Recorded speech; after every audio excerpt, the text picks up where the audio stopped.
ओम नमो भगवते वासुदेवाय। बृहस्पति भगवान की व्रत कथा एवं बृहस्पति देव की आरती। भारतवर्ष में एक प्रतापी और दानी राजा राज्य करता था।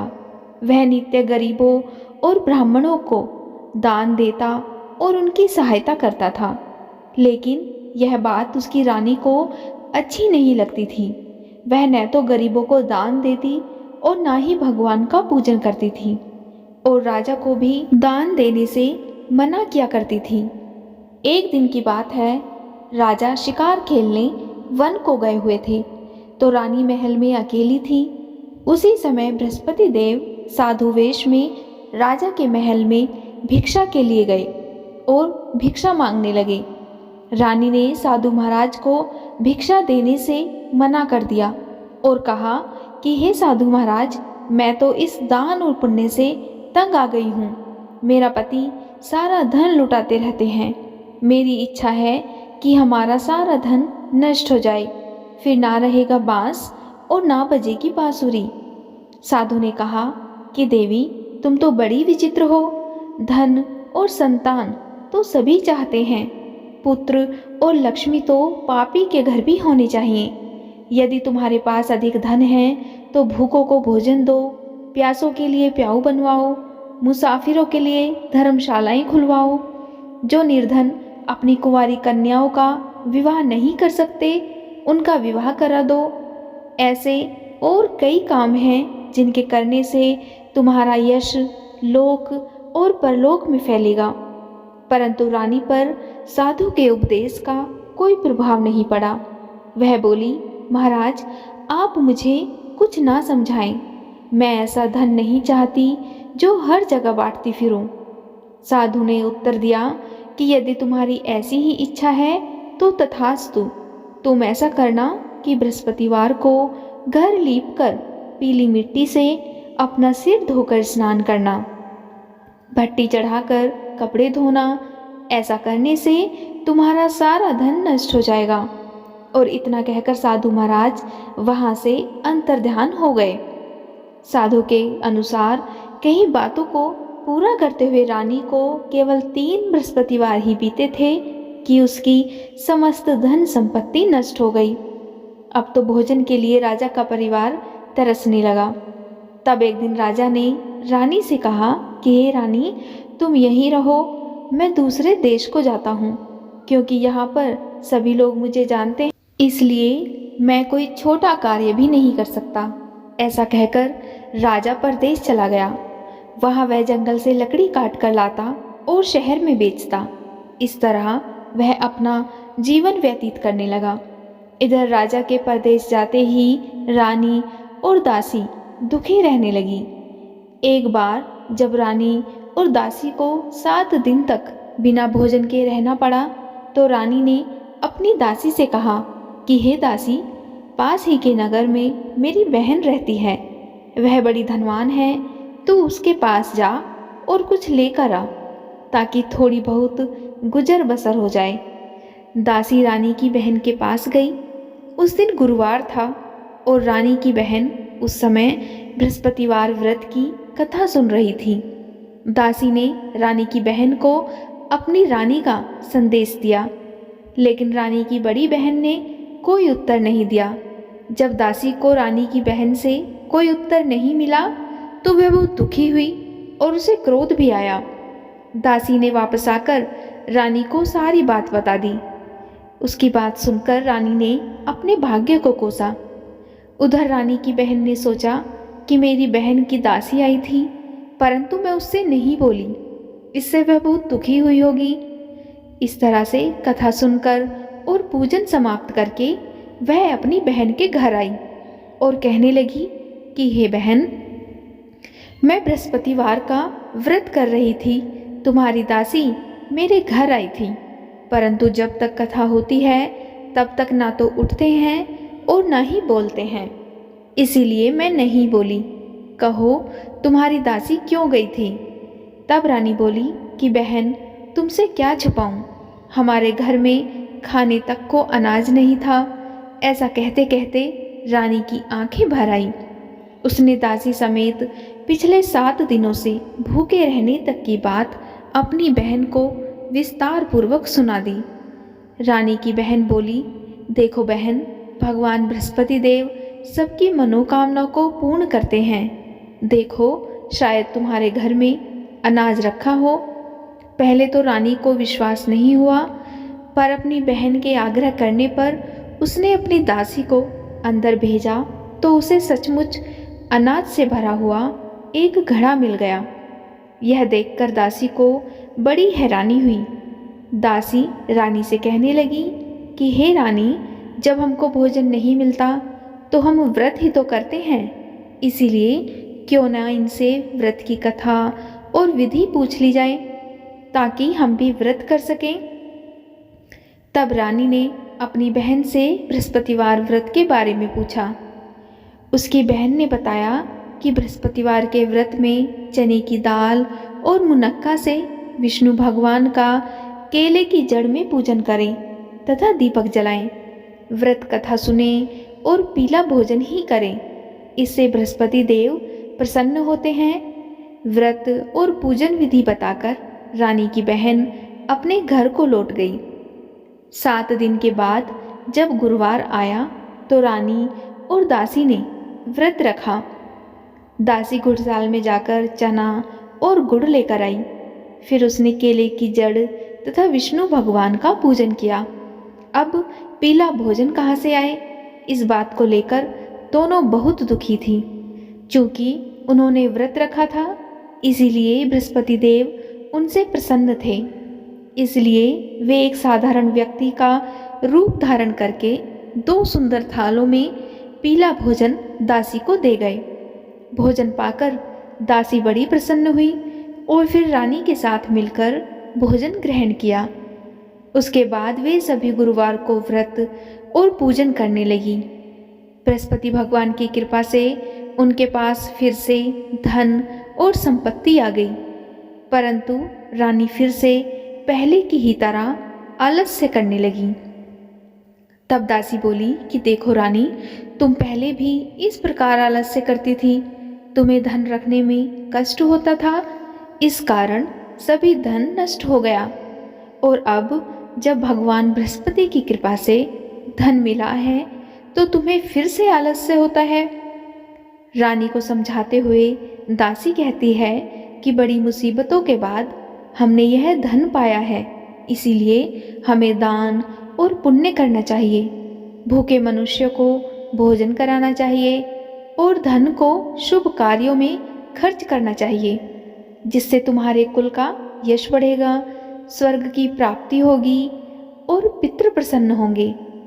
दासी की बात मानकर रानी अपना धन शुभ कार्यों में खर्च करने लगी, जिससे पूरे नगर में उसका यश फैलने लगा।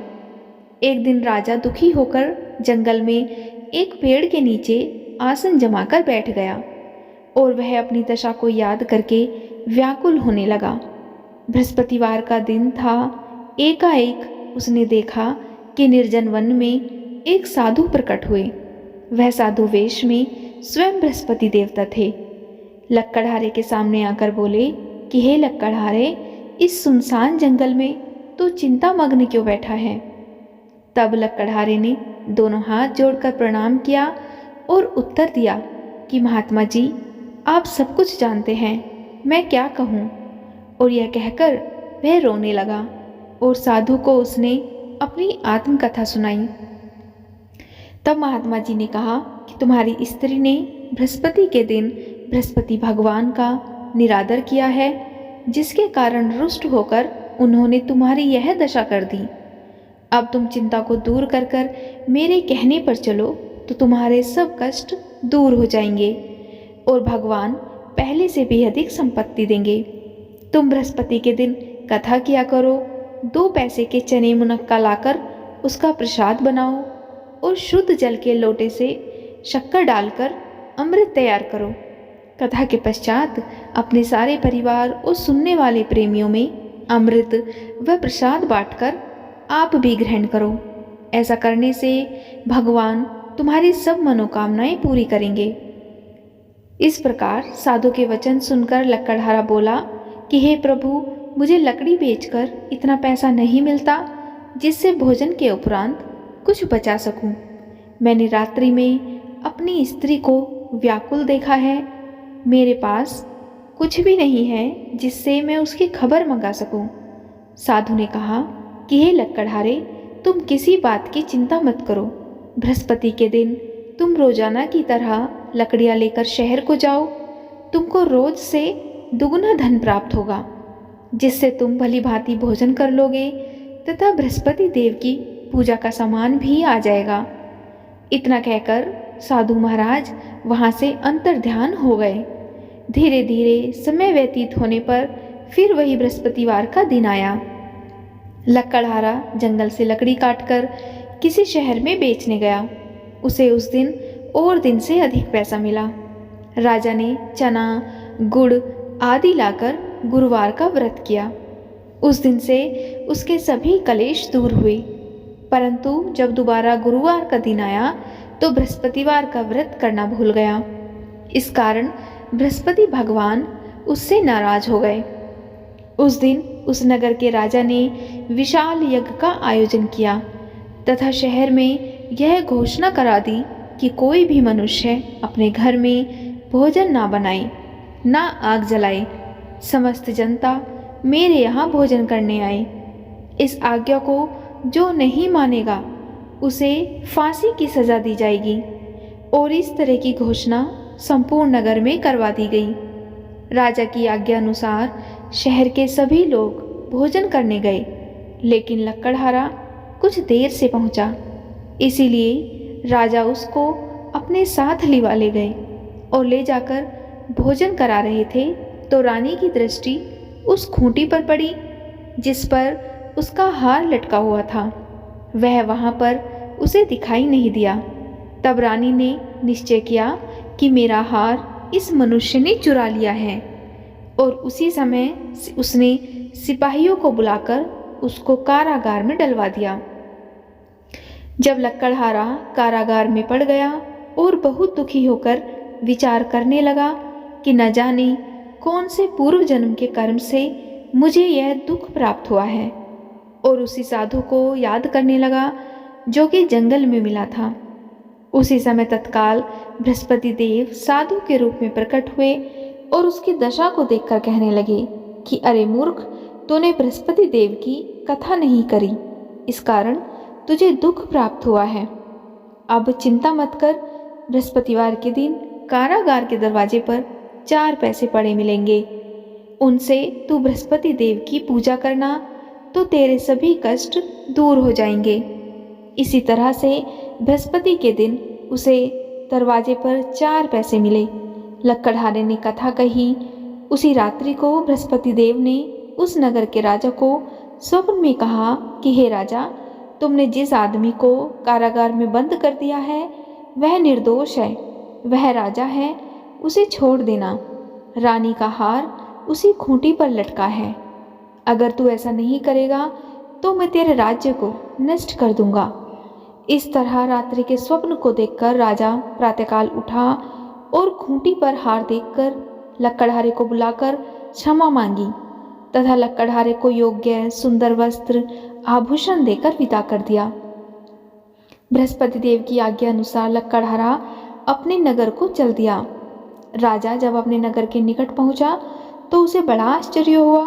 नगर में पहले से अधिक बाग, तालाब, कुएं तथा बहुत सी धर्मशालाएं, मंदिर आदि बन गए हैं। राजा ने पूछा कि यह किसका बाग और धर्मशाला है। तब नगर के सब लोग कहने लगे कि यह सब रानी और बांदी के हैं। तो राजा को आश्चर्य हुआ और गुस्सा भी आया। जब रानी ने यह खबर सुनी कि राजा आ रहे हैं तो उसने बांदी से कहा कि हे दासी, देख, राजा हमको कितनी बुरी हालत में छोड़ गए थे। हमारी ऐसी हालत देखकर वह लौट न जाए, इसलिए तू दरवाजे पर खड़ी हो जा। आज्ञा अनुसार दासी दरवाजे पर खड़ी हो गई। जब राजा आए तो वह उन्हें अपने साथ लिवा लाई। तब राजा ने क्रोध करके अपनी रानी से पूछा कि यह धन तुम्हें कैसे प्राप्त हुआ है। तब उसने कहा कि हमें यह सब धन बृहस्पति देव के इस व्रत के प्रभाव से प्राप्त हुआ है। तब राजा ने निश्चय किया कि 7 रोज बाद तो सभी बृहस्पति देव का पूजन करते हैं, परंतु मैं प्रतिदिन दिन में 3 बार कहानी तथा रोज व्रत किया करूँगा। अब हर समय राजा के दुपट्टे में चने की दाल बंधी रहती और वह दिन में 3 बार कहानी कहता। एक रोज राजा ने विचार किया कि चलो अपनी बहन के यहाँ हो आए, और इस तरह निश्चय करके राजा घोड़े पर सवार होकर अपनी बहन के यहाँ को चलने लगा। मार्ग में उसने देखा कि कुछ आदमी एक मुर्दे को लिए जा रहे हैं। उन्हें रोककर राजा कहने लगा कि अरे भाइयों, मेरी बृहस्पति देव की कथा सुन लो। वे बोले, लो, हमारा तो आदमी मर गया है और इसको अपनी कथा की पड़ी है। परंतु कुछ आदमी बोले, अच्छा कहो, हम तुम्हारी कथा भी सुनेंगे। तब राजा ने दाल निकाली और जब कथा आधी हुई तो मुर्दा हिलने लग गया, और जब कथा समाप्त हो गई तो राम राम करके वह मनुष्य उठकर खड़ा हो गया। आगे मार्ग में उसे एक किसान खेत में हल चलाता मिला। राजा ने उसे देखा और उससे बोला कि अरे भैया, तुम मेरी बृहस्पतिवार की कथा सुन लो। तब किसान बोला कि जब तक मैं तेरी कथा सुनूंगा तब तक 4 हरैया जोत लूँगा। जा, अपनी कथा किसी और को सुनाना। इस तरह राजा आगे चलने लगा। राजा के हटते ही किसान के बैल पछाड़ खाकर गिर गए तथा किसान के पेट में बड़ी जोर का दर्द होने लगा। उस समय उसकी माँ रोटी लेकर आई। उसने जब ये देखा तो अपने पुत्र से सब हाल पूछा और बेटे ने सभी हाल कह दिया। तो बुढ़िया दौड़ी दौड़ी उस घुड़सवार के पास गई और उससे बोली कि मैं तेरी कथा सुनूंगी, तू अपनी कथा मेरे खेत पर चलकर ही कहना। तब राजा ने बुढ़िया के खेत पर जाकर कथा कही, जिसके सुनते ही किसान के बैल उठ खड़े हुए और उसके पेट का दर्द भी बंद हो गया। इस तरह से राजा अपनी बहन के घर पहुंचा। बहन ने भाई की खूब मेहमानी की। अब दूसरे रोज प्रातःकाल राजा जगा तो वह देखने लगा कि सब लोग भोजन कर रहे हैं। तब राजा ने अपनी बहन से कहा कि ऐसा कोई मनुष्य है जिसने भोजन नहीं किया हो और जो मेरी बृहस्पतिवार की कथा सुन ले। तब उसकी बहन बोली कि हे भैया, यह देश ऐसा ही है, पहले यहाँ लोग भोजन करते हैं और बाद में अन्य काम करते हैं। अगर कोई पड़ोस में हो तो देख आऊं। वह ऐसा कहकर देखने चली गई, परंतु उसे कोई भी ऐसा व्यक्ति नहीं मिला जिसने भोजन न किया हो। अतः वह एक कुम्हार के घर गई जिसका लड़का बीमार था। उसे मालूम हुआ कि उनके यहाँ 3 रोज से किसी ने भोजन नहीं किया है। तब रानी ने अपने भाई की कथा सुनने के लिए कुम्हार से कहा तो कुम्हार कथा सुनने के लिए तैयार हो गया। तब राजा ने जाकर बृहस्पतिवार की कथा कही, जिसको सुनकर उनका लड़का ठीक हो गया। अब तो राजा की प्रशंसा होने लगी। एक रोज राजा ने अपनी बहन से कहा कि हे बहन, हम अपने घर को जाएंगे, तुम भी तैयार हो जाओ। तब राजा की बहन ने अपनी सास से कहा। सास ने कहा कि हाँ चली जा, परंतु अपने लड़कों को मत ले जाना, क्योंकि तेरे भाई के कोई औलाद नहीं है। बहन ने अपने भैया से कहा कि हे भैया, मैं तो चलूँगी, पर कोई बालक नहीं जाएगा। तब राजा बोला कि जब कोई बालक नहीं चलेगा तब तुम ही क्या करोगी। अब बड़े दुखी मन से राजा अपने नगर को लौट आया। राजा ने अपनी रानी से कहा कि हम निर्वंशी राजा हैं, हमारा मुंह देखने का धर्म नहीं है और कुछ भोजन आदि नहीं किया। तब रानी बोली, हे प्रभु, बृहस्पति देव ने हमें सब कुछ दिया है, वह हमें औलाद भी अवश्य देंगे। उसी रात को बृहस्पति देव ने राजा से स्वप्न में कहा कि हे राजा, उठ, सभी सोच को त्याग दे, तेरी रानी गर्भ से है। राजा की यह बात सुनकर बड़ी खुशी हुई और 9वें महीने में रानी के गर्भ से एक सुंदर पुत्र पैदा हुआ। तब राजा बोला, हे रानी, स्त्री बिना भोजन के रह सकती है, पर बिना कहीं नहीं रह सकती। जब मेरी बहन आए तब तुम उससे कुछ मत कहना। यह सुनकर रानी ने हाँ कर दिया। इस तरह से जब राजा की बहन ने यह शुभ समाचार सुना तो वह बहुत खुश हुई तथा बधाई लेकर अपने भाई के यहाँ आई। तब रानी ने कहा कि घोड़ा चढ़कर तो नहीं आई, गधा चढ़ी आई। राजा की बहन बोली कि भाभी, मैं इस प्रकार ना कहती तो तुम्हें औलाद कैसे मिलती। बृहस्पति देव ऐसे ही हैं, जैसी जिसके मन में कामनाएं हैं सभी को पूर्ण करते हैं। जो सद्भावना पूर्वक बृहस्पतिवार का व्रत करता है एवं कथा पढ़ता है अथवा सुनता है या दूसरों को सुनाता है, बृहस्पति देव उसकी सभी मनोकामनाएं पूरी करते हैं। भगवान बृहस्पति देव उसकी सदैव रक्षा करते हैं। संसार में जो मनुष्य सद्भावना से भगवान बृहस्पति का पूजन व्रत सच्चे हृदय से करते हैं, उनकी सभी मनोकामनाएं पूरी होती हैं। जैसी सच्ची भावना से राजा और रानी ने उनकी कथा का गुणगान किया तो उनकी सभी इच्छाएं बृहस्पति देव जी ने पूर्ण की थी। इसीलिए पूर्ण कथा सुनने के बाद प्रसाद लेकर जाना चाहिए और हृदय से उनका मनन करते हुए जयकारा बोलना चाहिए। बोलो बृहस्पति देव की जय, भगवान विष्णु की जय। अब सुनते हैं बृहस्पति भगवान की आरती। ओम जय बृहस्पति देवा, स्वामी जय बृहस्पति देवा। छिन छिन भोग लगाऊं, कदली फल मेवा।